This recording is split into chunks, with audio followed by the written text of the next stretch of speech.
ত্রিপুরায় শিশু পাচার বন্ধ করতে জাতীয় শিশু সুরক্ষা অধিকার কমিশন ও ত্রিপুরা শিশু সুরক্ষা অধিকার কমিশনারের বিশেষ উদ্যোগ।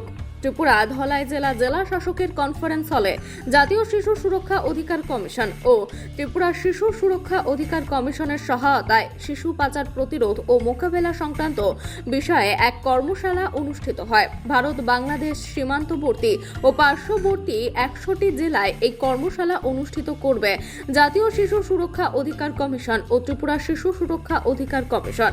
এদিনের এই কর্মশালায় উপস্থিত ছিলেন ত্রিপুরা শিশু সুরক্ষা ও অধিকার কমিশনের চেয়ারপারসন জয়ন্তী দেব বর্মা, ধলাই ত্রিপুরা জেলার অতিরিক্ত জেলা শাসক ও সমাহর্তা সুব্রত কুমার দাস, অতিরিক্ত পুলিশ সুপার অলিভিয়া দেব বর্মা সহ বিভিন্ন দপ্তরের আধিকারিক ও বিভিন্ন বিদ্যালয়ের ছাত্রছাত্রীরা।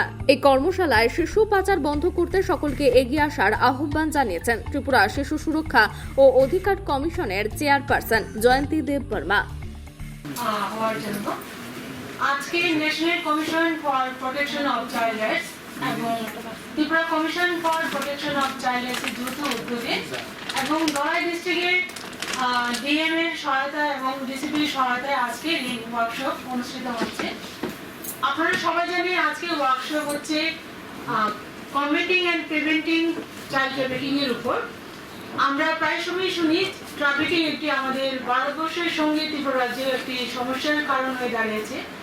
আমরা প্রায় সময় দেখি যে ট্রাফিকিং হলেও কিন্তু আমরা সেইরকম প্রশাসন লেভেল থেকে না জানানোর জন্য আমরা অনেক সময় সেইরকম কোনো ব্যবস্থা নিতে পারি না।